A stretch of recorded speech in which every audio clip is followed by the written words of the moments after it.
Okay, everybody, guess what? Here's what's going on. Y'all are wrong. There's a mix of things. Anyway, we're gonna come at you with some probably different opinions. The Corsair has brought together Chig and Jantrax. We are in the same room again for the first time in like a year. I have no idea. Almost a year. Show, Yeah. it's been quite a while, but I mean, we were flying around the other Sure, day. but we were dodging each other on the podcast for a while now. for quite a while, yeah. You son of a bitch. What was funny to me was you turned up when I was gone, and I was like, "What the fuck, guy?" Yeah. Well, then Ty shows up last week. What the hell was that? Right. Just drops in. Anyway, it is 10th of April, 2025. 3311. 11. And this is the 279th episode of the Loose Cruise podcast. Pew, pew, pew. Lasers. Guitar, isn't it there? Oh, no, that's after. No, that's now. I didn't have my lasers ready. I'm sorry. That was the cue, right? okay. When I said now, you insert that.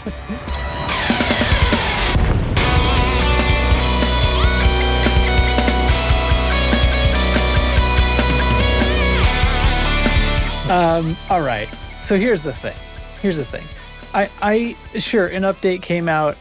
I gotta be honest. Unless somebody's about to inform me of something interesting that was in that update, I can't be bothered. It seems like a bunch of really minor fixes and just totally ignoring a bunch of the stuff that we keep mentioning over and over again is extremely wrong right now and has been piling up for like over 20 weeks. Okay, deep breath. Stuttering. So here's what we're gonna stuttering. Anybody? Stuttering. So here's what we're gonna do. We're gonna bang out some squadron updates. We're gonna bang up a little PowerPlay update and a little Galnet update, and then we're just gonna chit chat about the Corsair because apparently I've discovered that my opinion is apparently not shared by most of the community, and Chig seems to feel the same way as me. So Indeed. And Wait, I'm off the rails as ever. Yeah. But we might have cleared you of clean drives. That's what I'm True. We may have have- story. we may have finally convinced him to listen. Okay. Quick recap. Lark, what are you doing right now? I am in game waiting for the time to expire so I can buy more Lavian brandy. Should I specifically say what did you do last week? Wait. To get usual thing. Randy, don't you actually just have to leave the system and drop off and then go back? No, you don't just wait I on a looked it up. timer. It only takes like 10-15 minutes. I don't care. I'll wait that out. Doesn't bother me. Oh, I didn't know you could wait it. Okay. Over the week though, I have installed Helldivers, which some people in the elite Loose Screws community convinced me to buy. I haven't had a chance to play it yet, but I really want to. I'll probably get to that tomorrow. Outside of that, I've just been playing a lot of Elite since the Corsair update came out, and that's basically it. Right on. Chig, you go. I'm trying to get to Elite Triple X. People know about that stupid goal I've got. So I've been doing a lot of safeguard missions because apparently you do on-ground stuff in order to get your in-air combat rank up the fastest. What? I thought there was a different combat rank for on the ground. Well, it is, but that one, don't ask. Literally, if you're doing close air support, it counts. No, if you do the safeguard missions, or you're just killing people willy-nilly on the ground, it will raise your combat rank. But the safeguard missions are high-ranking ground combat.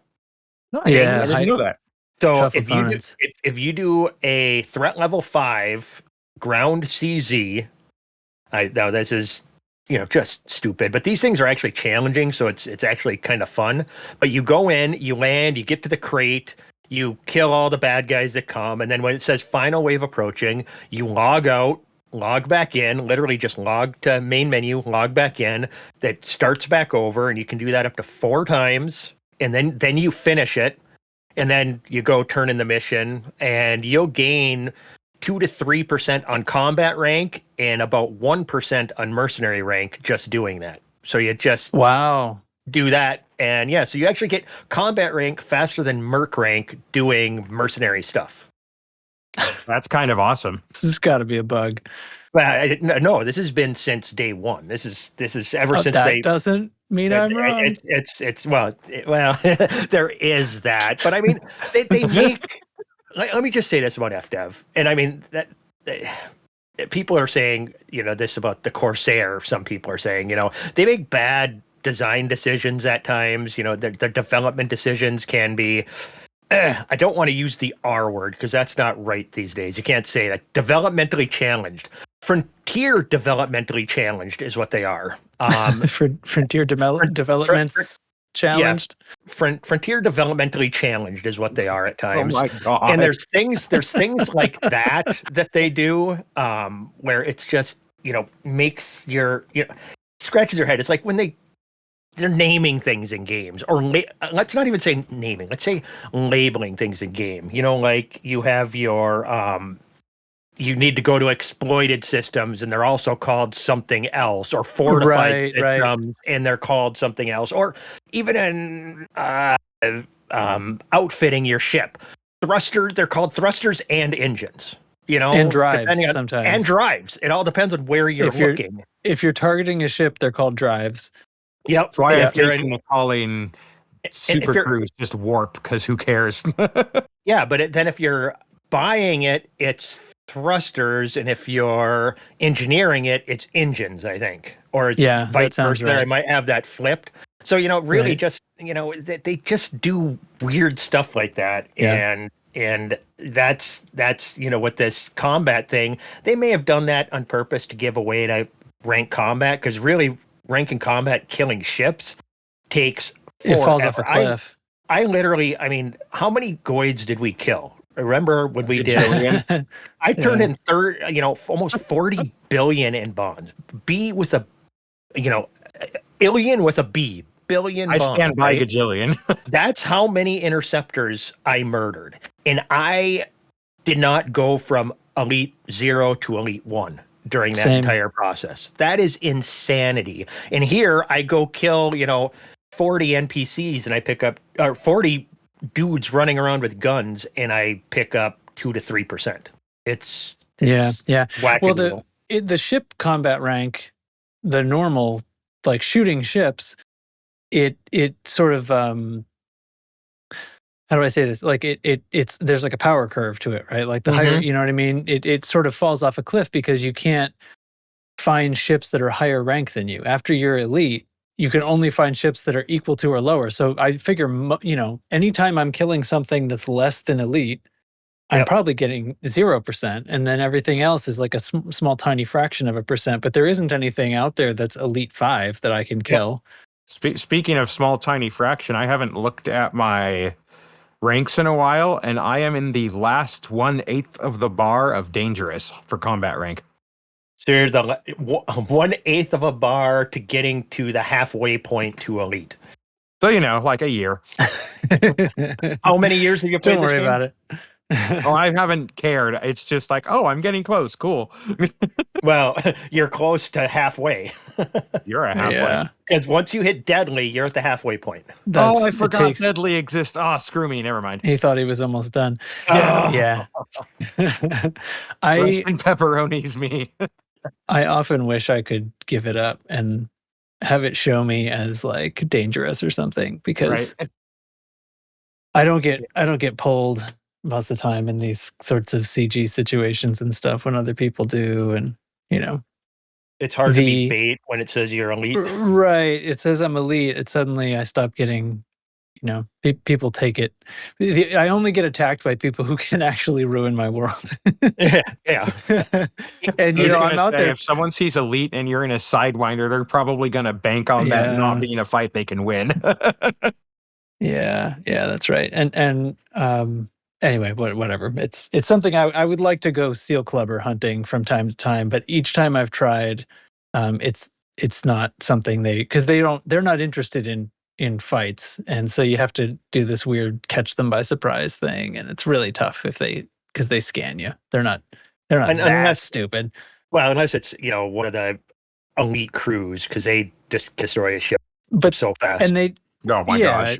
And then it's not the thing, right? I'm not I want to find somebody who's out there just like clubbing noobs and give them a wake up call, or at least a little embarrassment. But I went in Desiat. Was that last night before last? I went out to Desiat because I don't remember who said he was out there. Oblivious, maybe he was going to go engineer his ship, and there was some, he said some action. He managed to escape. So I'm like, you know what? I've got this new Corsair. Let's go out and see how this thing does. And I flew out there, and then Dio flew out there because he had a newly engineered Mandalay. They pulled him. Well, no, I got there first. 3 guys pulled me. It was a FDL, a fresh Corsair, and a Corvette pulled me. And I always, when there's guys like that out there, I always get pulled and just make sure I can escape the first time just to see what I'm dealing with. Because if it's see what they do, if it's an insta-gib crew, it's like, well, now this is just pointless. But I got away pretty easy. They got like 15% of my shields down, and I jumped out, and just charged my shields back up. And when I went to jump back in, Dio had jumped in his Mandalay. He got pulled and instantly destroyed. So I felt bad. I'm like, or actually Dio symbiote. So I'm like, oh man. So then I'm like, we go back in. Then I said, okay, try to get pulled, and I'll drop in. You're the bait. Well, of course, Navlock didn't work, so I didn't drop in time. So then I think we got blown up again. So then I finally got in there again with those guys, and it was. The Corvette was off. It was now a wing, 2 people, and it was an FDL and the Corsair, and they weren't bad, but they weren't good. But you're never going to win a 2v1 fight on 2 meta type ships. Combat ships, One was running frags, the other one was running plasmas, but I got the one dude's shield down to 42% before I had to jump out. But I did get in there and fight, and I had kind of a wonky kind of setup with guns because I just threw a couple things I had with some rail guns, and I would love to give him another shot. I think I could at least give him a scare if I had a little more practice in the Corsair, but the Corsair's a legit combat ship. We'll talk about that later. Yep, in its way. Right. Well. Okay. I guess me. What are you doing? Yeah. I did try the Corsair. I got to get it out because I knew I wanted to talk about it today, presumably, and of course, yes, it did. It does impress in many ways, and it was stark hearing the opinions of other people, like over on Lave and stuff, how they had just a totally opposite opinion of me to it, and I was like, oh, that's so interesting. So I can't wait to unpack that. But that was fun last night, just building it out. Building ships so early that I don't have online shipbuilding tools, and you just got to go for it. But this has got to be the easiest ship to build because of just the way the math works out on its module sizes. You almost can't do it wrong. So interesting in that sense. But it's like building a computer. You're right. It's Legos. It's like building a computer. Things just go in slots. It's slotted things out go in slots, perfect. and you just can't hurt yourself. But anyway. Okay, so I did this in real life mode.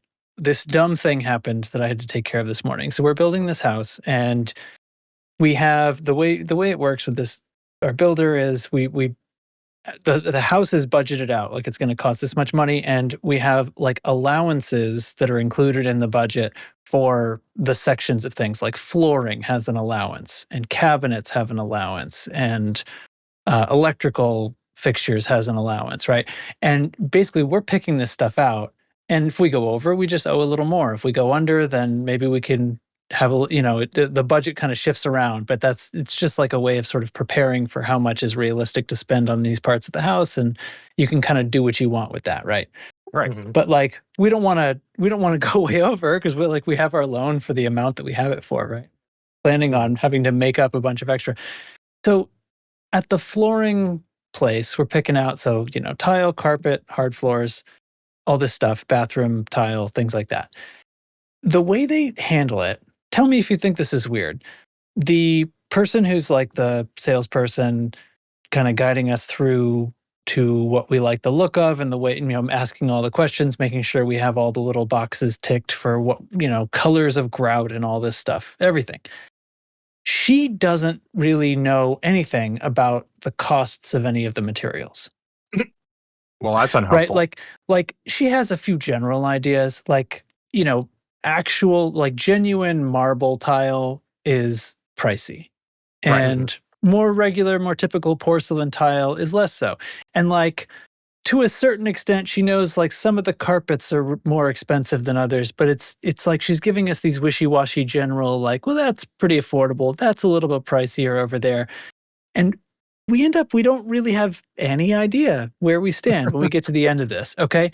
And then she sends the whole thing, like we have the blueprints for the house, we got everything marked out and chosen. She sends it over to the numbers guy and they kind of work through. Now I get that it's not just raw materials, right? Like there's labor, there's complications depending on the shapes of things with tile, especially like certain things are more complicated. And all that needs to get figured in, and I get that. But like the materials is a significant part of it, and that's really the only part we have price control over, right? So, correct. So the numbers guy takes fully 4 weeks to put this together and like get back to us with what the quote is. And it's like $9,000 over what it's supposed to be. Good crap. It's like, what do you mean it's supposed to be? Sorry, not supposed to be. What our allowance is. Okay, so what would be fitting within the normal range of what we expect to pay for this house when we sign the contract for that? Yeah, right. And we were like, whoa, what the fuck's going on, right?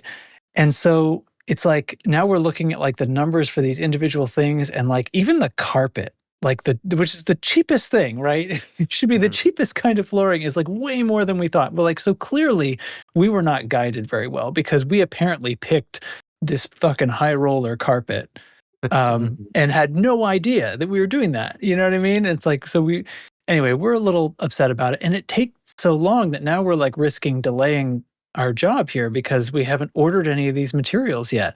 So we have to swing back in. We basically say like, look, we schedule this 9 a.m. We need to go in and fix some things, and we are going to need to know numbers, or we're not going to be able to fix this. So you guys got to turn up and actually be able to answer our questions.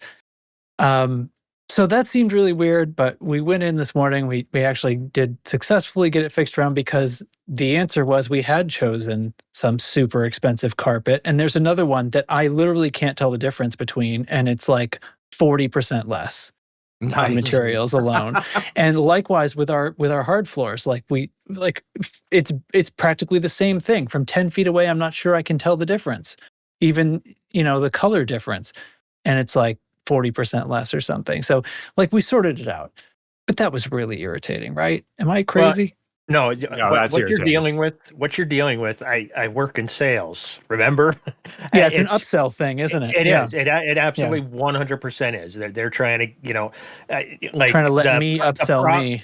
Well, the profit margin on some stuff is, 30%. On other stuff, it's 50%. So, they're making more money. So they want to go certain directions with stuff, and they may even have stuff that they've had in stock for a while that they want to move, so there's all kinds of games like that going on, and they're definitely I always got to remember, you're buying anything other than going to like Walmart or Amazon, life's negotiation, especially when you're talking labor, time, and materials.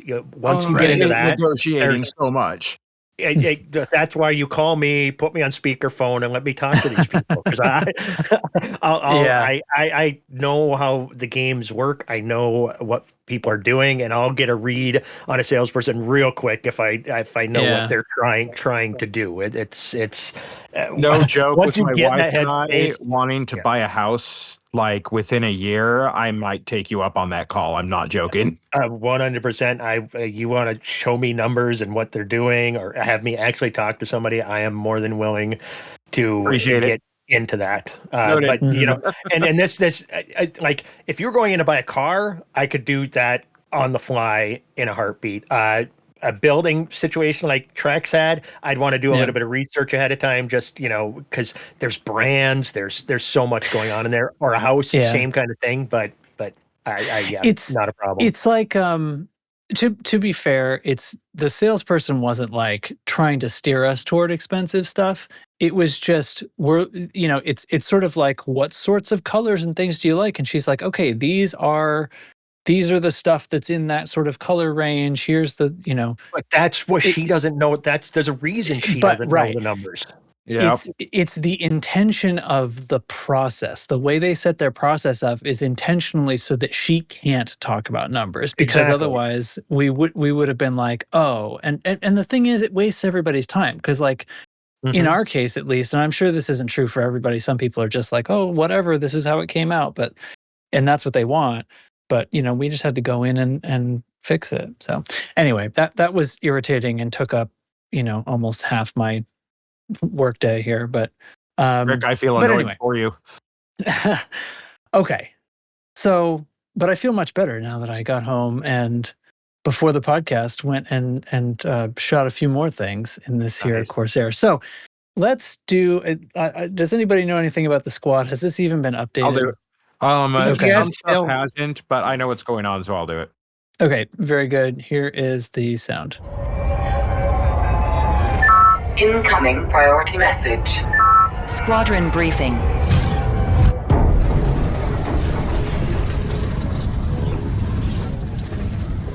Alrighty, so the notes say that we're still in a war in Miola for Harris Hospital. We actually did win that, so we're still just trying to reinforce that position over there in Miola.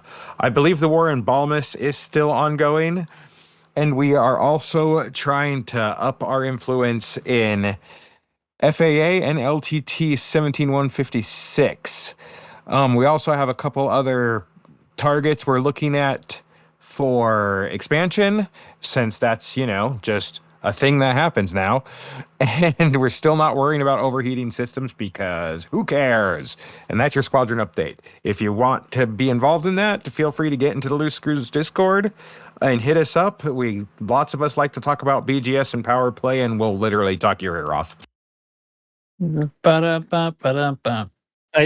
that subject, just real quick, we've had a new guy in the Discord this week. What, Max? Max, yes. And it's been refreshing having a brand new player, show up and asking all of these questions that we all remember when we first started this game, because it's such a giant pain in the ass game to learn. So it's been kind of refreshing to have a brand new player asking all of these questions, and it's just like, God, I don't know how I would ever start playing this game if I wasn't already this deep. Good Lord, I there's feel so for that much. guy until we started talking to him about outfitting, which we didn't know he didn't know. He was literally just flying around his default E-rated Sidewinder. It took him 4 hours to get somewhere, and then I guess he died when he got there, or ran out of fuel and died when he got there, just because he's jumping like 5 or 6 light years at a time, and that's it. And I'm just like, oh, buddy. Yeah. I hope it doesn't sound like victim blaming, but isn't there? I mean, there is tutorials and stuff in the game now. There's like tutorial missions and things where they show you, they explain this to you. But is there like a tutorial on how to outfit a ship? Is there a tutorial on? I don't think that there are tutorials on that. It's like basic flight, right? Yeah, taking basic off and flight, stuff. some combat. Okay. But like the actual things that are useful, it's like in high school, they don't teach you how to like balance a checkbook. Wait, what is this, 1942? They don't teach you how to, they don't teach you the life lesson stuff. And that's, the tutorials just kind of teach you, hey, you point your ship this way and you do this. Deploy hard points. So, some of the basics like that, like, the difference between an A, B, C, D, and E module. If you just kind of, you got to research that stuff or look at all the numbers and build a spreadsheet and figure out what they all mean on your own. We don't have to go that far. Jesus. Well, all the tutorials do is point you in a direction, slap you into thrusters, and wish you good luck. Well, I mean, he was he was flying and he said what location he was at. So, I go to the galaxy map and I look, like I said, oh, look at that. It's permit protected starter area. That's like the one place in the galaxy I haven't been, because that was put in the game after we all started playing. So it's like, wow, was it really for you? I didn't know that. That's hilarious. They added in that whole permit locked area. But before that, you just kind of went out into the galaxy and assholes would sit around waiting for noobs, try to invite them to hey, I'll help you out. Get in my van. Wing up with me. Well, there was that came up after the fact. Remember the kidnapped mining shit that was happening when fleet carriers first came out? Get in my carrier. I've got free Lavian brandy. But before that, the old scam was you'd have somebody see that you're a new player, would message you and say, hey, why don't you wing up with me? I'll teach you the ropes. And then they would just show up and blow you up. So, it was kind of brutal. That's amazing. And yes, that's one word for it. That's one word for it. I have been to the starter area because my, what's that store? Epic. The Epic store.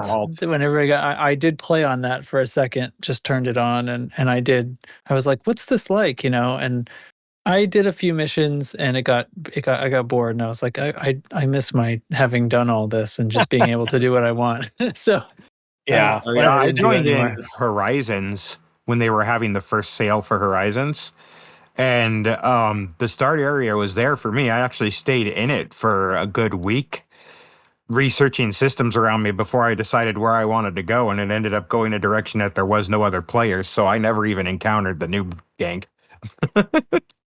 See, the noob was out after Horizons, the permit locked area. I'm pretty sure. It was. I mean, I don't know.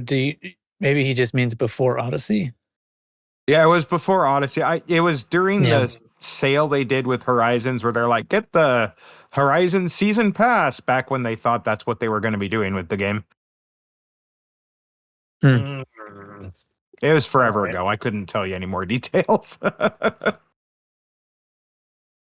Right on. Okay. Let's go on now. I've been reliably informed that this PowerPlay stuff is up to date. And I know I ran these numbers myself. So nice. So that's the truth. So here comes the short PP report. Okay. This is the short PP report.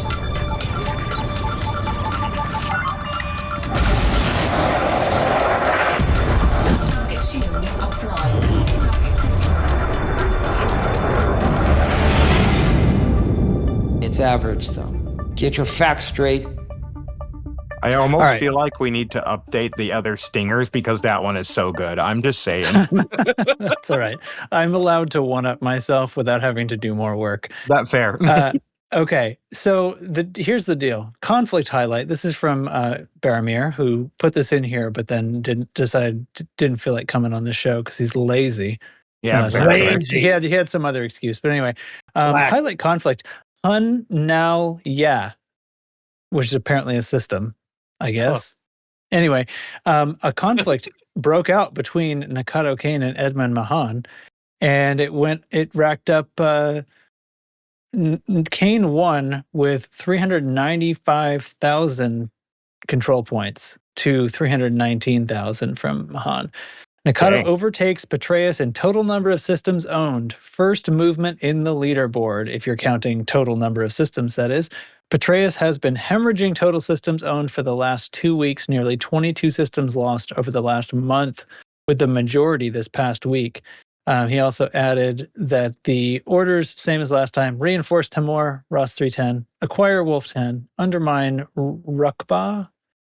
Mining Knight was a success. So anyway, that's if you're in our neck of the woods and feeling like working for Yong-Rui, which, and if you're geography a Fed and is the king. listening to this, you can fark right off. Do whatever you want. Anyway, everybody's allowed to listen. But when we say orders, it's because I mean fark right off from the system, not the podcast. Yeah. Okay, so I went and took down the PowerPlay standings, except I'm paying attention to Strongholds, not total systems, because I know it's not like a total picture, but it's a much better complete picture of the strength of a power, I think, than the total number of systems. Well, have you seen in our PowerPlay discussion. They're trying to come up with a point system to try to Yeah. total this stuff up. I don't know. If they work that out, I'll be happy to. I'm not going to do it myself because The I'm not going to sit. online players are showing their colors is what's happening. Yeah, I'm not going to try to work out well, this one has more systems, but doesn't have it. You know what I mean? I'm not going to fucking bother with any of that. I'd have to care. Anyway, I put these in order. So at the bottom, Zemina Torval still has the least with 28, although that's up 2 from last week. Patreus and Archon Delaine both stayed the same at 33 strongholds. Nakato Kaine up 1 to 41. Felicia Winters up 1 to 45. Antal Antal -1, lost the stronghold, down to 48. Yuri Grom +1 to 51. Edmund Mahon +2 to 64. Jerome Archer stayed the same at 70.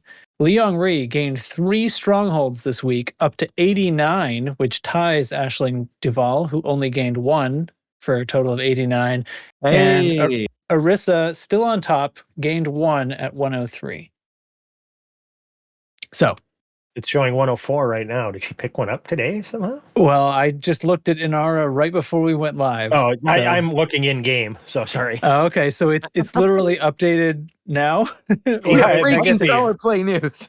Yeah, I see 104 for her right now. Interesting. Okay. All right. Well, that's that. Now, Galnet. In Galnet, there was 2 articles today. The CG ended.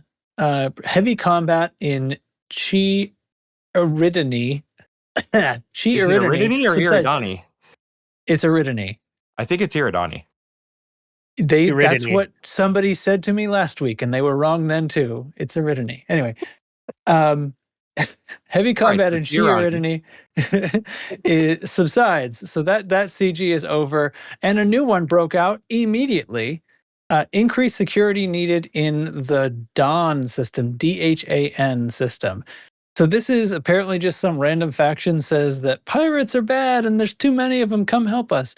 And they're going to pay increased rewards for bounties submitted in the system after you sign up. Make sure you sign up, do some bounty hunting, and get out there. Now, I got to tell you, I ran right over here and killed about 1 million's worth of pirates in the 15 minutes or so before we'd started the show. That's where I'm going next. Because there's a clipper and a cutter paint job on offer here for anyone who submits even 1 bounty voucher, which I don't care about because I don't fly a clipper or a cutter. However, also on offer is 1 fully engineered, A-rated kill warrant scanner with fast scan and long range on it. I want. Now that's a module that ye olde power players should care about, in my opinion. Or just anybody who likes bounty hunting and occasionally uses a kill warrant scanner. Now, for the record, I can't fit an A-rated kill warrant scanner into my current Corsair because I'm at 111% power already. But that's because I built this girl as chunky as she wanted to be built, and it was good. But that's why I keep a C-rated fast scan kill warrant scanner around, because it uses much less power than an A-rated, and the difference in scanning ability is not that significant. But swap that in as needed because it's happened many times before. So I think that's a cool little CG. Get out there, kill a pirate, and you earn 1. Cool deal. I like that. So that's that. The Eridani. That's what I said. Eridani. Yeah. Eridani. Yeah. It looks like it's going to be Eridani. Like, as an English speaker, you look at that and you say Eridani. That's easy to say. That rolls off the tongue. It's not, the word doesn't come from English, and it's Eridani. But how would someone who's actually English say Eridani? It's Eridani. What are you talking about? I just Googled it. Who told you it's Eridani? The internet. They're never wrong. Then it's settled. And because it's a real star. Yeah, there are many of them.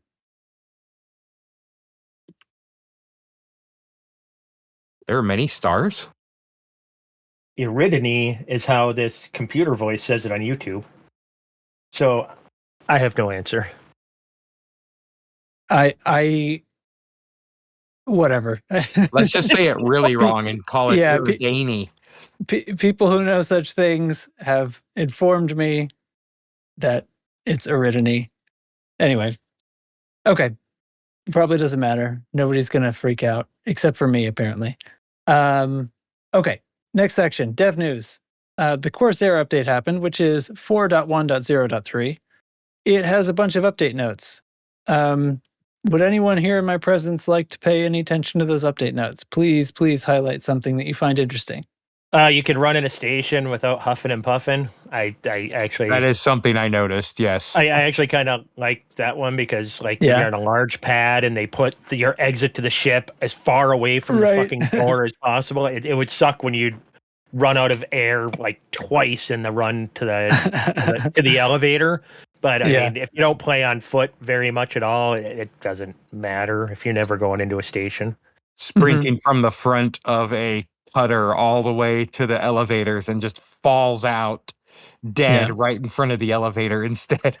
I did find the incredibly long list of colonization fixes entertaining because after seeing people bitch and moan, there's nothing wrong with it, there's just minor little bugs on one side, and then the other side saying that there's a million things wrong, and then all of a sudden the first patch comes out and it's a million bugs that they fixed. That was interesting.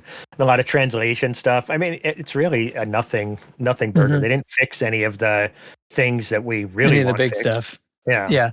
There's a lot of graphical stuff. Even a lot of the colonization stuff is like text strings that are wrong and graphical stuff that it's glitching and stuff like that. Whereas it's not like, your station goes in the wrong spot or stations don't have economies. None of that stuff's in here. So So great. I'll still ignore it until we actually know what the hell's going on because I don't want to wreck any of my systems. So anyway. Yeah. Indeed. Something that I like, because I noticed this flying a Type 8 a whole bunch before the patch, was that the max boost speed didn't appear to be tied to the engine pip level anymore. Like, it could be 1 pip, it could be all 4 pips. It didn't matter. It was just going to go as if there were 2. It didn't care. And it was like that with the Mandalay as well, and that's fixed. You have that backwards. Yeah. So it was doing the reverse. So pips, your boost speed has never been affected by pips. I think there was a bug with one ship. Was it Mandalay where it was affected by pips? Backwards in my brain. Yeah. It was tied on those 2 ships. Oh, on those 2 ships. Okay. And now it is no longer. Yeah, your boost speed. But see, I never noticed because if I'm usually boosting and stuff, I'm moving my pips to engines because I've done so much CQC. I'm always moving my pips, so I never noticed that was an issue. I hadn't noticed either. The Mandalay is a ship that loves to have pips to engines, so yep, very much. I give her what she wants. She's a little demanding, but she deserves the attention. She needs pips and engines, and to give her that, we use weapons that aren't very power hungry, and that is how you make the Mandalay go. Or you just learn how to manage your pips. Yeah, I mean, you can move them around a lot. If you don't want to move them around a lot, anyway, blah, blah, blah. Then you fly a Corsair. Then you fly a Corsair. So, okay, one more bit. The Lantern's Light station has been fixed, apparently. It's been dragged into some kind of position where you can actually land at it. And it's been turned into a commemorative bobblehead, which is only available for 30 days.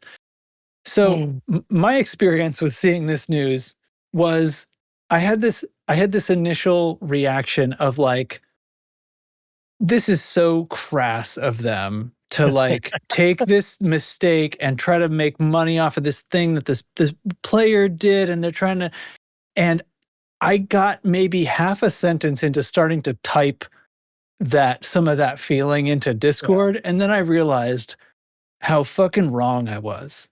Yeah, like of course they should do something funny like this with it and try to grab a couple of bucks along the way. And of course they should. I got a different view on this. Okay. I like that it's in the game. It's super cool bobblehead, and glad, they had a mistake and they embraced it. But why the fuck didn't remember when the 07 on the carriers was two different colors? Yes. Why didn't they embrace that? Put that in the game. They could have been selling that as put it in the store. Yeah. Put that in the store too. And secondly, they put this out so fast. It takes them forever to do anything ever, but this is out super fast. Or when the 07 was on carriers, that was fixed like right away. I don't understand why, it just priorities, man. The art team is the only one at work. All these fixes are graphical and text fixes. Like I'm telling you, everything's paint jobs, everything's new ships. It's just anyway. This is, I was saying this. It kind of looks like the art team's the only one at work, and then this update came out, and it was nothing but graphics and language fixes. Yeah. Anyway, okay, that's that. Now now we're just free. We're just free to go. So Chig, we're free. Yeah. This Corsair, my friend. So let me. I don't know. I don't even know how to approach this. Okay, I know what I want to say. So I got caught up with our buddies at Lave Radio, and they got to have the ship before us, and I was a little surprised by how nobody seemed to like it, and talking about how it's so sluggish and not, and I think so. So here's where I start though. They also mentioned that they thought the names were backwards.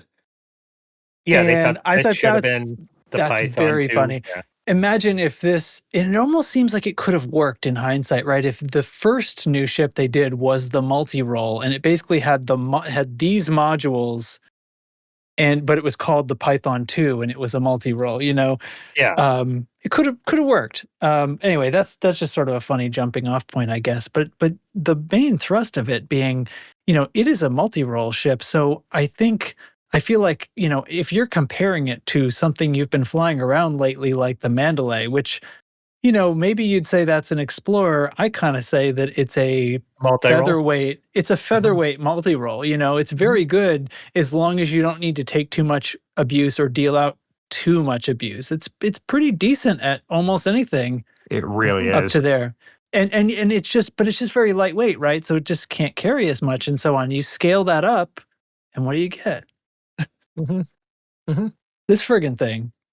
Well, this is where I come from too, is because I listened to Lave live. I was in my truck, so I was in and out during the workday. I'm in my vehicle a lot, and I was listening to them on Twitch, and they were reviewing the ship. And this is before I had a chance because I was working. I wasn't going to get it till I got home from work. So I heard their review of the ship, and I'm like, oh, that's unfortunate.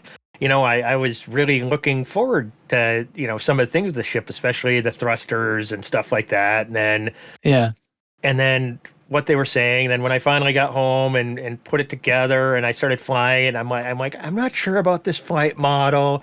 Get it engineered and then start really tweaking it, and then brought it into combat. And then I'm like, what the fuck were they talking about? Because seems like they were talking about a different ship or something. And I the only one over there that I know listens to us is Colin. I know that he listens to us on a regular basis. So I think Alec does, but no, Alec does too for sure. But literally, no offense towards any of you guys at all. Yeah. But sometimes you guys say things that are just how.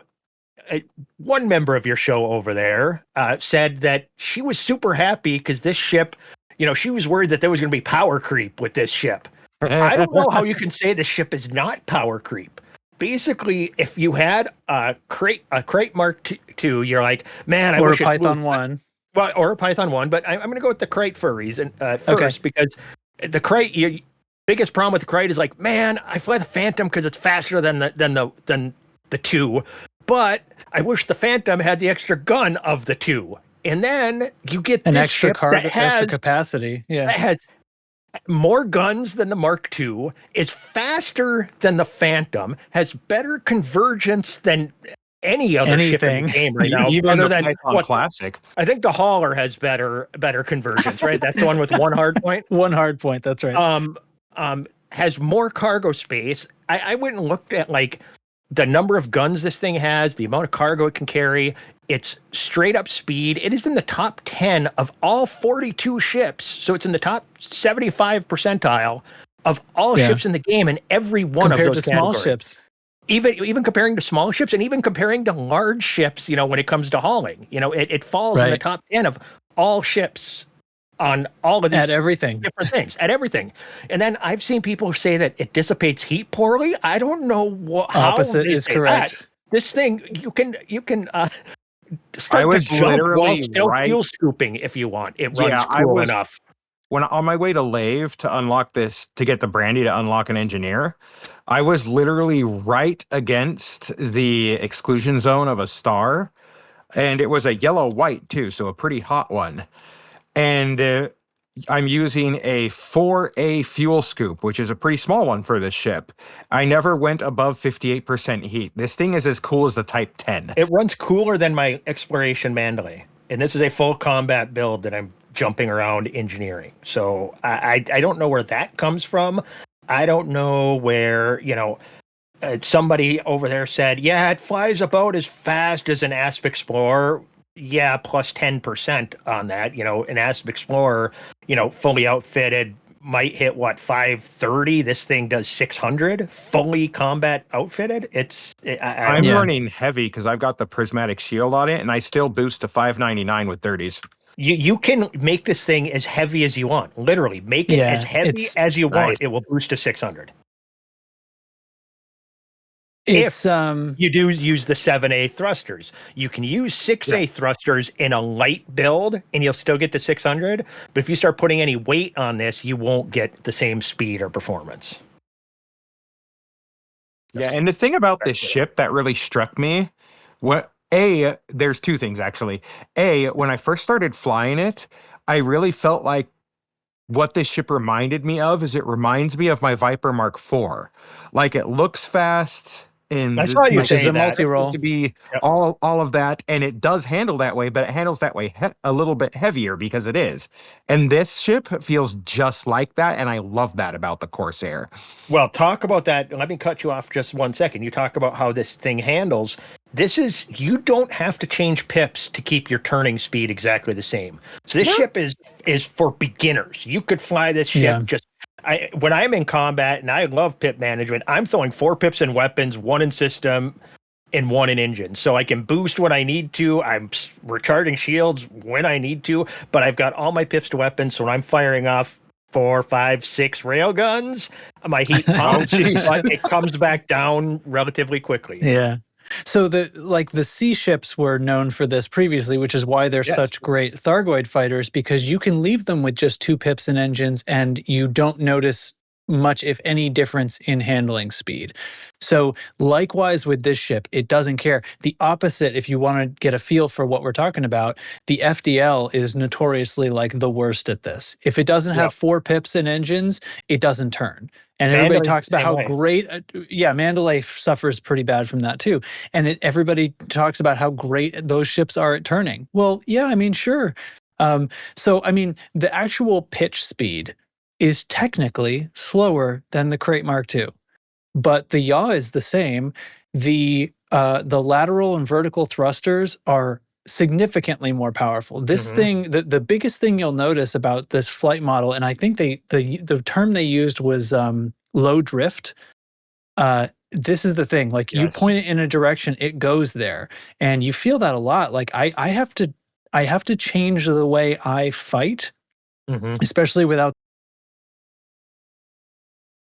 It's almost more like it's in atmosphere, well, it's not like it's an atmosphere, that's not the correct way to say it, but like if I try to like tighten my turn by thrusting in the same direction, it's like too tight. I almost have trouble turning. I have to back off and sort of intentionally, I have to intentionally do some drifting, compared the opposite way to something like the FDL, which turns so fast that it'll stall out mid-turn and you'll be flying, you'll be applying opposite thrust from the way you wanted to accidentally and stall out in your turn, and you end up stopped in motion. And so it's forgiving in that way. You do have to think about things a little bit differently, but that's the thing. Like, you have this very powerful translational thrusters the straight line speed is quite good, but the boost multiplier is small.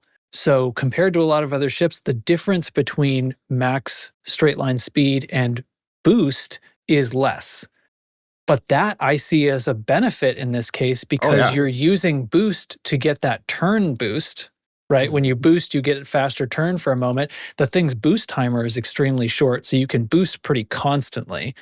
And because of the strength of the thrusters, both vertical and lateral, you can position yourself so well out of a boost turn. It's right. It's so you're fun. Doing boost turns to reposition constantly. You're doing boost turns to flip the thing around. You can direct it wherever you want to go. It stops fast. It's outstanding. And the thing Even about landing. those size. Even landing, landing, the landing gear almost feels like it reaches out to grab the ground when I'm landing. I'm still having to get used to landing in this. So far, every time I've landed, whether it's on a station or a low or high G planet, I'm just slamming this thing into the pad because I'm not used to how powerful those vertical thrusters are. Yeah. You still fly flight assist on, right?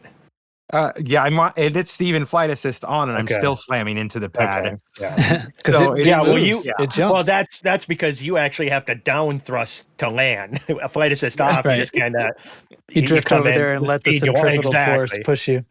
Yeah. I heard people talking. This was the thing that stuck with me, if I may, real quick.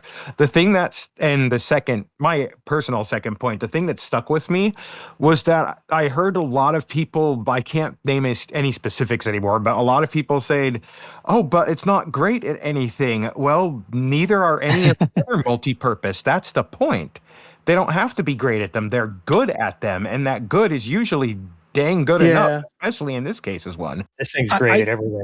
I think I would say that it's great at everything. It's just not the best at any of the individuals. Like there is a ship that's better at any individual task, but that was true for the Python and the Krite before it. Exactly. And it still left them being the best ships in the game. Like if you have to pick one ship, it's this one now. Like it's over for those other ships. It's, for one thing, without a doubt, Thargoid combat, like it's over. There's a new GOAT. It's over, right? And it's this ship. And it's this ship, yeah, and absolutely, for all these reasons. The thing about the size 7 thrusters, everybody, I guess, was expecting it to go 800 meters a second, like a stripped down Viper or something. That's not how this game works, right? So your thrusters, every thruster has a minimum mass. Like there's all those numbers that most people don't pay attention to, and it's fine. You don't need to. In most ships, you're bigger than your thruster's minimum mass most of the time, right? And so you try to strip down mass to get to that number. So if you're thinking about how to build a ship and you're looking at something EDSY or Coriolis or something, you strip down mass until you reach that minimum mass number of your thrusters, below which you won't get any more benefit.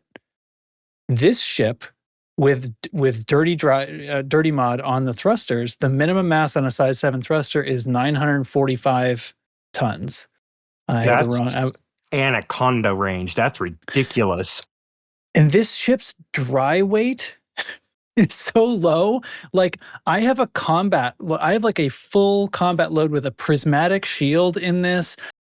Cell banks, tons of heavy stuff all through this ship, and I still have like 75 tons of margin before I hit that 945 minimum mass. So I would have to load this thing. Do I even have enough cargo space to load it to where I would see even a modicum of degraded thruster performance? I don't think so. So that's why this ship is so easy to build in, because you can do literally anything you want with it, and the thrusters will never change. Like you would have to just get all B-rated modules in order to make it massive enough to cross that minimum mass threshold of 945. And this is now I have to try that. I mean, go for it. But that's just where it starts to degrade your performance, just to be absolutely clear about it, right? That's just where your performance starts to drop from that approximately 600 meters a second boost. Yeah, on mine, I am running. You can load this thing up and it'll still fly just as fast. You can be hauling as much cargo as humanly possible, and it will still fly just as fast. And you'll outrun most pirates, boosting to 600. Yeah. Especially I with am permanent. running my size 5 prismatic because it's the only one I have, and single shield booster, burst lasers, and a few missile racks that are all engineered as high capacity, so they're heavy as crap. And Like even with 14 tons. even with 128 cargo available in this, at full cargo, I'm still only at 894. There you go. Like it's amazing. It doesn't Yeah. even care. And the size 6 prismatic that you can put on there weighs like 80 tons. Like, even, you know what I mean? So I've done the whole Right. thing. You know, like this thing is loaded for bear. So anyway, that's what makes it easy. That's why, and it always performs the same. Whereas with other ships, it's like, oh man, you loaded up the heavy. I've got the military armor on this. I was just a couple of episodes ago talking about how I never put anything but lightweight, the original lightweight alloys on a ship. Well, I was well below the margin, so I may as well use the heavier armor because it doesn't impact me negatively. Just in case they get through their prismatic, right? Because that ain't coming back up. Listen, I would strip it out in a second, right? If it saved me anything on the thrusters, but I'm below that number, so it doesn't matter. You can do anything you want with it. It's fantastic. I am convinced pretty, what do we got? We got 3s and size 3 and size 2 guns on this, which gives you a great spread of a bunch of different things. You're not trying to make do with any size 1s, which sometimes hurts whatever. I like to get creative with guns anyway, so it's like no big deal. But right away, I mean, I started with one of my favorites. I just got some plasmas and some rapid pulse lasers on here. It was very effective. It was very effective. And then I was like, you know what would be outstanding though? And here's the one thing. This is overly specific, but the one thing that I think this ship is actually the best in the entire game at, and that's railguns. So swap those 3 size 2s to railguns, and now I'm doing rails and plasmas. This is classic meta guns, right? It's unbelievable. It's the because the flight profile has, what if you were flying the Mandalay, what you would perceive as sluggish. It just makes it that swoopy kind of gentle aiming that you want is advantageous for railgun aiming. It's brilliant. I could pull the other frankly, in combat, I use the rails more than the plasmas at half the time. I could strip them off and just put 3 more rails on the other trigger or something. It's so much fun. It's so good. Railguns, sometimes you have them on ships where you're using like a size 1 or whatever, and it's a good hard point to put in a size 1 when you have to think about that and be able to tag things at long range, but the damage can be a little disappointing. I'll tell you, 3 size 2 railguns, like doing the full thing and the micro gimbling and just it's a lot of damage. Do you watch it with Super Pen, the power? Just deleting modules. Yeah, it's insane. What I like is because of the convergence. Like in a Krite, I put my railguns on the left and the right side, and I make that slight adjustment in aiming. Yeah. With this thing, you don't have to. It's just dead center. The one that's under the chin, it's actually way back on the belly. Now that I looked at it, it's right in front of the. You got to get back a little bit of range to have that come out perfect. But it's still plenty close enough for the micro gimbling to kick in. I have no trouble hitting eagles all the time with them. I did, so I set this up and then I played with it for a little while, and then I thought, because I have all these engineered guns laying around that I hardly use. So I had a full complement of, actually I was short 1 plasma that I ran over to Bill Turner and got fixed up for me, but a full complement of plasma slug guns on this because it's got that size, that 32 unit fuel tank by default. And of course I could add another one anytime I want, because like we said, I have tons of mass room there before anything's affected. And I've just got cargo racks and stuff in here taking up space, but absolutely, it's outstanding. I could stay in any combat situation absolutely as long as I want, and I'm looking over and I've still got like 60% of my fuel tank without even adding any extra fuel. And I mean, you're giving up a little bit of damage in those other abilities like Super Penetrator, of course, but just for horsing around and for hunting bounties. What was I doing? I was doing like a megaship defense scenario. It's great. It's great. Just firing at will, never thinking about ammo. And I'm pretty sure, can't I put premium on those? And then it's sort of like, as long as I don't push the reload button at a station, it stays forever or something like that. I can't remember if refueling at a station turns off your premium, but I'll check it out sometime. You'd have to check with Bork. He's You might the have to expert on die to reload. Well, I wouldn't be dying to reload, but I bet I could fuel scoop at a star and keep my premium because my fuel is ammo now. So that's all fun. I think it's great. It's not like, we started off by saying, those people on that other podcast, like, you don't have to like this ship. If you Right, exactly. want to fly a ship that's zippy and stuff, like, absolutely. Like, and the Cobra 5 is outstanding. Like, maybe favorite ship in the game. The Corsair is not going to displace it from being the favorite ship in the game. But what I like is, like, for example, I haven't used railguns in ages. I just kind of fell off the habit of it. And as soon as I felt flying this thing a little bit, I thought, oh man, this might just work. And sure enough, it's just so much fun. It's so great. And so I like I'll switch around. Like, if I'm doing pure combat for a while, I'm sure I'll get the Python 2 back out. But at this point, there's no reason. I have no reason to ever get out a non-SEO ship, right? Well, I don't fly large ships though. I just don't like them to begin with. Oh, and that's the other thing too. Like, if your favorite ship is a large ship, like, this doesn't turn worse than those big honking large ships, Okay, so what's wrong with it?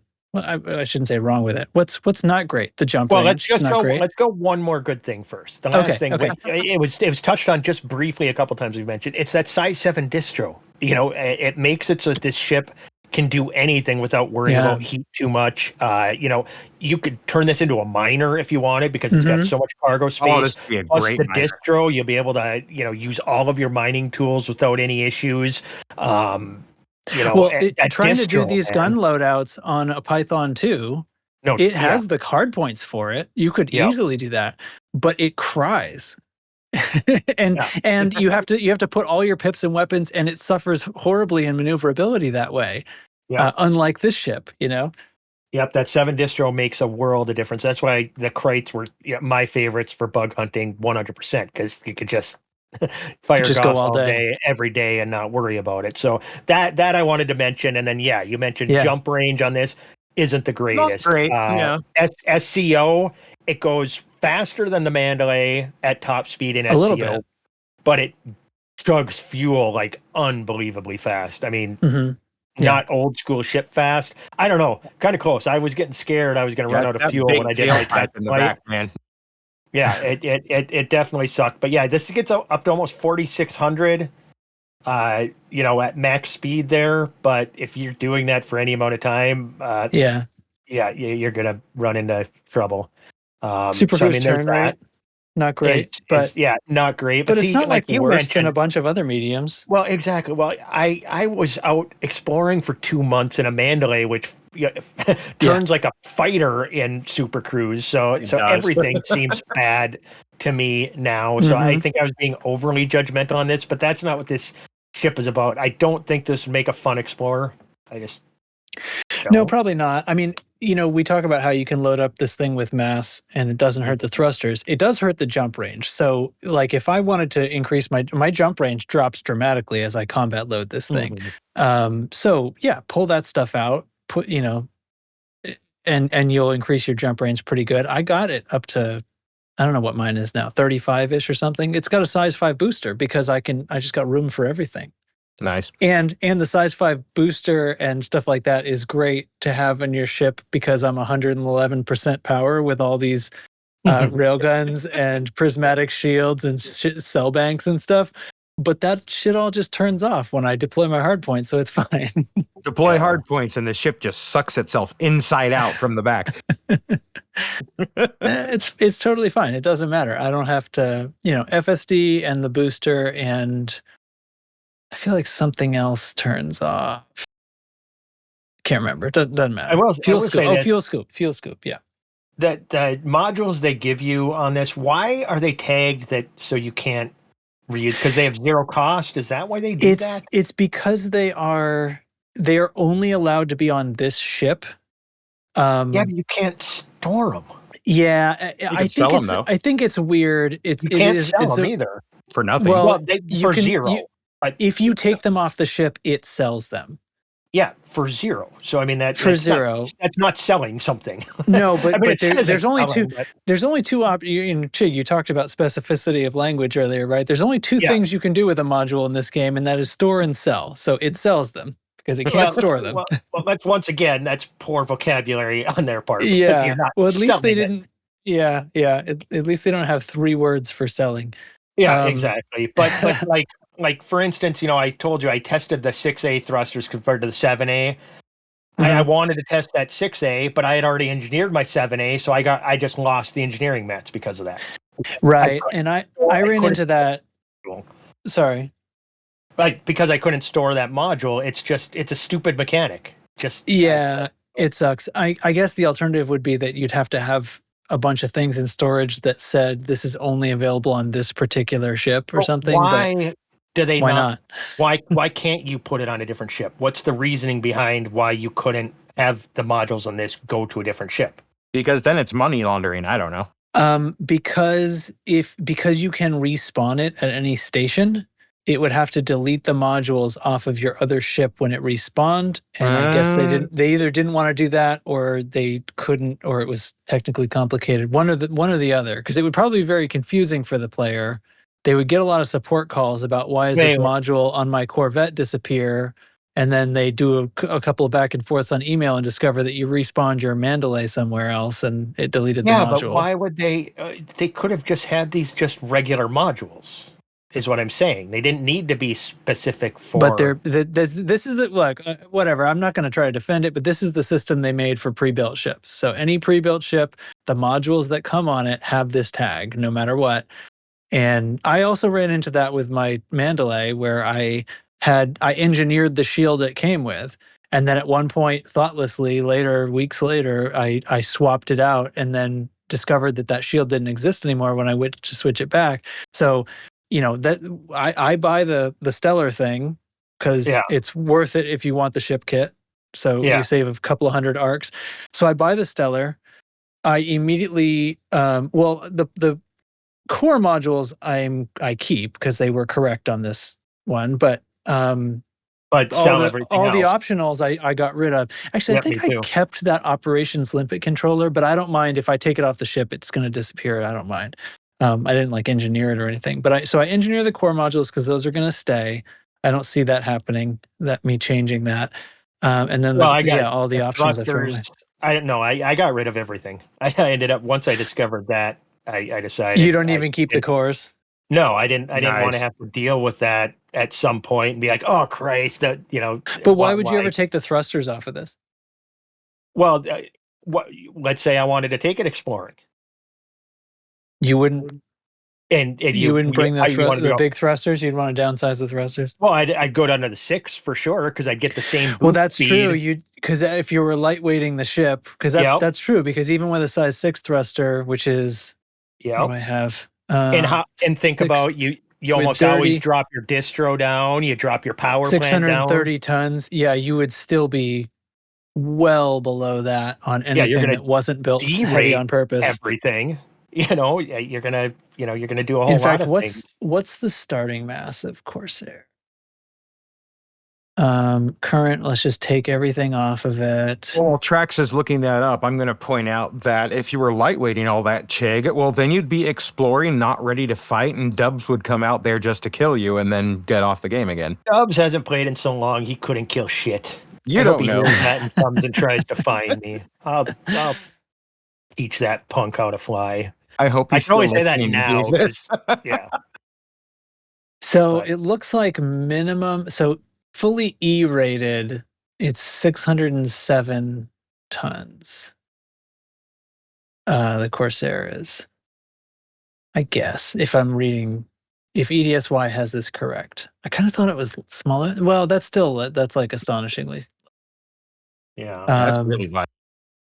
So at that point, 6A thruster, you're already hitting. I got to put drag on it. Yep, you're hitting 600. So 630 tons is the minimum mass. You're below that. You should be pretty easily below that still. And yeah, you're hitting 600. So that's I guess the thing about there's some like hidden stats of ships in this game, and for things like how sensitive they are to how many pips are in the engine's capacitor, and like ships have a maximum speed, right? Like that they will never get better than that, right? And we can see that the 7A doesn't go faster than the 6A as long as you are below the minimum mass of both of each one on this ship, you know. And I that kind of makes sense to me, you know, like the module is getting bigger, and I don't know. I generally like the way shipbuilding has been constructed in this game. I don't know. It's not a secret, I guess. But there are a few like kind of hidden stats. You know, it's the ratios of the power of the side thrusters to the rear thruster and the boost multiplier and things like that are fixed. Like these are things that don't change when you change the modules on the ship. And I think that's fair. Like that's how we get these different characteristics. That's how the Mamba flies like the Mamba. And stuff like that. So, you know, whatever. The Corsair isn't going to like make everybody happy, but I feel like it just wasn't being, I feel like the main problem was it wasn't being compared to ships like it, right? It was being compared to the Mandalay, which is just completely different. Even though I also think it's kind of a multi-role ship. It's just not a heavy one. Exactly. Yeah, it's a great like mission runner BGS ship. You know, it can do a ton of stuff. Yeah, the fact that that's what's funny about this game though is they label these ships different things like they do, and every ship is really kind of multi-role at the end of the day. It just depends on how good you want it to do. Some crying out loud, I've gone mining in a gunship and it did really well. Well, that's a fine choice for mining. Right? What are you talking about? But I mean, some ships don't have a lot of optional internals, and they're going to end up being probably the combat ships, you know, as long as they have the guns to make up for it. But yeah, but they could be a mission runner. They could be, you know, there's other things you could use them for too. So they all have, it's not hard. Multi roles. More than one role is multi, right? So yeah, exactly. Language is important. Language is very important. It has to be more than 3 to be multi. Otherwise, it's just a duo. Dual role. There you go. Well, it's good. If you don't like the flight profile, then fine. But I've never flown a Clipper. I sort of had the impression that they were aiming for something similar to the Clipper. So maybe the Clipper is also a little bit like this. It's just it has, you know, it's being locked to large pad and having just the worst guns. I've never even thought about trying it. I actually got Exploration Elite in a Clipper, so I spent a lot of time in that ship. Gross. And that ship feels more twitchy than this one, but they both, like, it'll get you where you're going. Drift. You just have to point it that direction. They both do that really, really well. Okay. That's fine. For me, the biggest thing was when some of the reviews out there and some things, I don't know why, Lark and Adaxius, they love to post Reddit stuff, and then I'll click on something Reddit. And then I end up on Reddit. I'm reading, you know, what some idiots are writing on Reddit, and it just boggles my mind because people just say things that just aren't true. You know, it's like it's no faster than this ship, or it's this, or it's that, and it's like, well, none of that is true. You and then the claim that there's no power creep. This is absolutely a power creep ship. You think someone would do that? Just go on the internet and tell lies?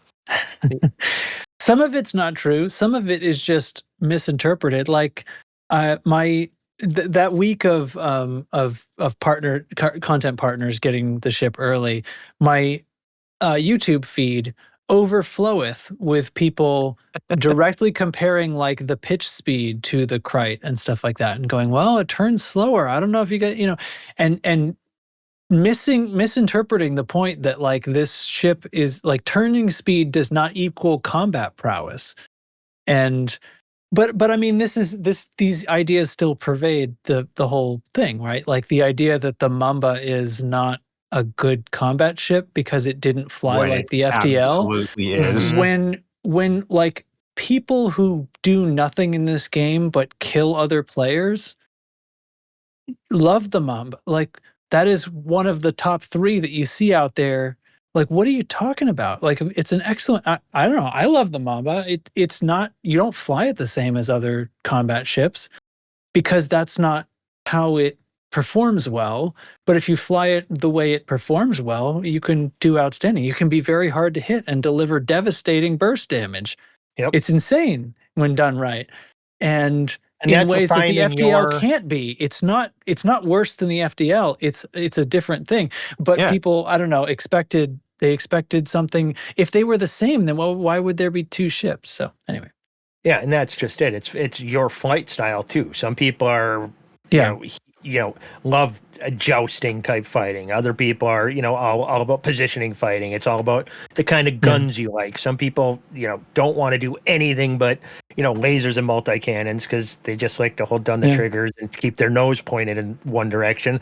Well, other people love plasmas. Other people love railguns and all of this stuff. It's how you find fun in a game. It is a game after all, right? So yeah. I think for what it's worth, if somebody's wanting to like the Corsair more and you're a casual player, casual combat player especially, and you like, if you want to do multi-cannons and lasers, I think this is a great multi-cannons and lasers platform because it's just going to have engines for energy for days for that. You'll be able to just drain people with those lasers constantly, but your approach needs to be a little bit more of like a curving away from your target. Like, you should be kiting them. You should be making them follow you a little bit and boost when they stop following you. But, that's how you're going to be able to turn and keep them in sights. Which is frankly how the Corvette flies best, I think. So something along those lines. Like, if you're used to fighting in the Corvette, I think this would line up really well with that. There's a lot of anticipating, why you've got, 2 hollow triangles and a solid triangle around a ship so that the direction they're facing from a distance, and you can get, you can be anticipatory fighting is important. This ship that comes a lot, but this thing is just a great weapons platform because once again, the convergence, you can use anything you want. And as far as, if I'm going to look for a beginner player ship, this is it because the limited pip management you need to do, the huge distributor. So you don't need to, think too much about your power issues. And I don't know, it doesn't really run hot. Wide arcs for any gimbals. Really wide arcs. Sure. The one in the back is a little bit restricted, and the ones on the cheeks you'll notice will turn off if you're not, if you're too far left or right. But you've still got those 3 on the top, so like you've at least got 4 guns with a view of any ship forever. That no matter what your side one, definitely your gimbal. You got to keep your beak up, as they like to say. Keep that one on target. Team beak. And for instance, the upper and lower hard points, the lower one is where I put my pack hounds. The upper one is where I put the bigger high capacity seeker missile because they go together really well. And that's a good place for both of them because they'll always be able to fire as long as I have lock. Missiles can always fire. And once again, I think if somebody wanted to learn FA off, this might be a great ship to do. 100%. The way it handles. there is something to be said. Well, usually if you're learning, you want to start with something like a Sidewinder so you can feel I think the responsiveness I like the Type 9. Well, I like the Type 9 in FA off, don't get me wrong, but if it was my first day, I would tell people hop into a Sidewinder because you want to feel the inputs so that you can see an instant response to what you're doing. Then once you have a little bit of like, okay, I get what I'm doing now, yes, you could pick up a Corsair. It has very responsive thrusters. They're not going to be that like instant torque feeling. There's this, like I have this electric car. Anybody who has like an electric car, it sucks you into your seat. The power, because it's all torque, right? The thing, if you're coming from, it doesn't even have to be like a higher horsepower drivetrain than a gas engine, but the fact that the gas engines have to like spool up and they have to get to their optimum RPM range before you get their max torque, like with the electrics, it's right there. instantly as soon as you touch it, and it's so smooth and everything. So that's not what you get. You get this, like, it's happening, but the ship weighs a lot, and it just takes, you know what I mean? It's a big honking ship. Like, it's not gonna move quite the same way. So FA off wise, that's this really reminds me of the Viper Mark IV, because the Mark IV is actually very forgiving in FA off as far as small ships go. And this has a very similar feel to that. Like, there's enough weight there that it's not going to throw you off a different direction than you meant to go, like, say, the FDL or even the Mamba. It'll give you that chance to recover, which, with someone like me who's still trying to get mastery of it, is very helpful. Mm-hmm. The Diamondback Scout is another good one. Yeah, that, absolutely. as That's far my as AX for that reason. The lateral thrusters ratio being very strong, right? So you don't care for that one, Jay? Yeah. Oh, okay. That was an agreement, Grunt. Yeah, it was like, yeah, sure. Yeah, it's fine. Anyway, good review for the Corsair. I think that's enough info, right? There's somebody could decide if it's a buy for them. I think what I would say is just you have to try. There's too many pluses to not, and it literally. Right now, like you mentioned, the new ships, there's no reason to fly any of the old ships anymore. All of these are just between SCO stuff and then just straight numbers. They're just better. This will do everything better than the Python did. If you want to do a straight, the king of use ships was the Python. Yeah. Multi-purpose ships was the original Python. This does everything that did, just better. Faster, more room, more power, more speed, everything. It just does it all better. The Mandalay, it does everything like a Great Phantom did, only better. As far as exploring, I'm talking, when you're talking right, as far as exploring and very the category that they fall into. Yes, exactly. I think just don't expect it to be a Python 2 or an FDL or something, right? And I'd say if you're like not sure or on the fence, don't get the Stellar Edition. Get the cheaper one like I did and try it out, because especially with how you can get mats these days, it's not that hard to kit it out to see if you like it. And if you didn't, you're only with the 1680 or whatever the cheaper one is, you're only out like what, $12-13 is all if you don't like it. So I mean, just try it. The Stellar Edition doesn't come engineered. Like they don't even give you engineered modules for that price. Comes A-rated, which the other one doesn't. Yeah, well, whatever. Okay. It's if you fly a Crater or a Python, like, anyway, that's the deal. If you have use for those ships and you wish that they had SEO capability, then there you go. It's better. Indeed. So yeah, end of the day, I give this ship 2 thumbs up. Mm-hmm. Same. And honestly, as far as like PvP stuff, this is the ship I'm going to be using. Even better, I give this 2 pylons up. Yeah, I could see. I could see hopping around, back and forth.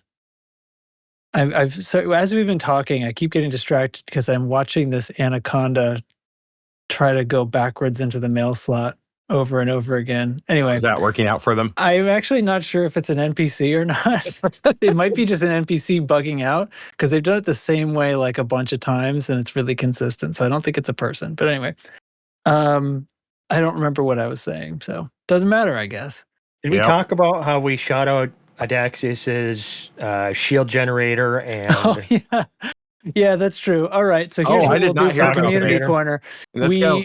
There was last Friday. There was a mining night, which I guess had something to do with PowerPlay, and I was like, well, I'm not going to engage in that, but they're going to do it in a Hazres, so I was like, I'll show up and fly defense. That'll be fun. Yeah, and more people showed up to fly defense than miners. Oh no. But the mining was successful, and I guess we were able to turn that into some kind of power play effect. I wasn't even paying attention. that was a fun thing. Hunted pirates in the Cobra Mark V. It was fantastic. Defended lots of people and allowed them to do mining. It was chaotic. It was fun. I think I was in 5 different ships. Yeah, you kept changing ships, switching between mining and defense. Yeah, I'd run out of ammo, grab a different ship. Yep. So Audaxius brought a Type 10 and was mining, and for some reason, I know why, because he revealed that he had an auto dock on the ship, and he said that he had never landed his Type 10 in the history of himself. Oh, no. So I decided to absolve him of that, and I removed his auto dock from the ship, and decided that he was going to. Yeah, I destroyed it. And I decided that while I was defending him, right? So pirates would attack and I would fight them off, and then I'd return my attention to his ship. He tried to like barrel roll it and stuff to prevent me from shooting it out, which just caused more hull damage because I missed a couple of times. But anyway. The best way to protect him was to shoot him. Yes, exactly. So, and then of course, annoyingly, his shield kept coming back online. So then I destroyed the shield generator. So I didn't have that problem anymore. So now he has about 50% hull. He has no auto dock, advanced docking computer, whatever it's called. And he has no shield. And he has a full hold of mined goods that he very much wants to deliver to the station. So we made him dock that sucker through the mail slot. And he actually did rather well, although he was in such a scatterbrained head that he forgot to ask for access. And there's a bailed. video that Trax recorded that I saw after the fact, and I was just freaking cackling. We should put that down in the video media link so other people can see it too. Yeah, it may have been shared somewhere. It's on my channel. It's on the Jay and Trax YouTube channel, not the Loose Screws YouTube channel, but I'm sure you could find it if you want to, or come ask or something, or maybe somebody will remember to post a link. Yeah, but I recorded it. He did a great job. He did not explode. He actually only blew like 1% hull on the eventual landing, and blew much more on the toast rack the first time when he had to abort that entry very, very quickly. Because he was worried the station. Well, he was wanted too, because I also tricked him into shooting me after turning my crimes back on. So that he would have a wanted tag. I wanted the most duress possible. Yeah, so he went in, he had 40% hull, 44% hull like when he got there. So he was beat up, had no shields, was wanted, had a full load, and had never landed that ship without a docking computer. So yeah, that was fun. And then even right when he was about to touch down on the pad, Oblivious snuck his ship underneath his ship at the last second? Yeah, he was even goaltending the landing pad there. He didn't get the stupid ship down. He just kept bouncing off Oblivious. It was good. it was good fun. And those kind of events are a blast. And that was, we hadn't done that in a while. And there was, I don't know, 10, 11, 12 of us, I think, in that instance. And amazingly, instancing was working very well that evening. We weren't having any real issues with that either. No. So had a great time with that. And I mean, to be, no Audaxiuses were harmed in the making of this video. To be honest, it was a Type 10. And it, even at 40% hull, it probably had 1,000 HP on the hull. Like, he was going to be fine. But if the station opened up on him, it was going to be over in a blink of an eye. So that was the real danger, which he almost fell to. So that was great. I will say about the T10, if you forget to get permission, if you're still almost at the toast rack, just start rolling. You'll hit the toast rack and bounce right off. Yeah, that's basically what he had to do. He had to make it crash because it's not going to stop otherwise. Another problem that you just won't have in the Corsair, because it changes direction so damn fast for a ship this size. So anyway, that's it. Right? That's it. Anything else you want to squeeze into this whole episode? I'm good. I don't know. Frontier developmentally challenged for sure. I don't want to use that. No, we probably shouldn't. It's probably we could give her what she wants. I think I give her what she wants. That's it's you don't want to use hey, want to get in my van? No, I don't. I give anyway. Thanks for listening, everybody, to the Loose Screws podcast.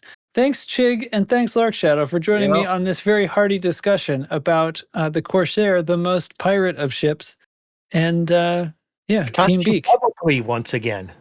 Yeah, we're proving once and for all that we're not the same person. Yes. By being in the same room at the same time. So it's amazing what we can do with AI to. Here we go again. All right, everybody. I guess that's that. Make sure to reinforce those fortified systems. Yep. Refortify those enforced fights. Got it. Yeah. Yep. Right. Do it. All right. See you next time. See you next time, nerds. Bye. Bye. Oh my god. Hit buttons. All right.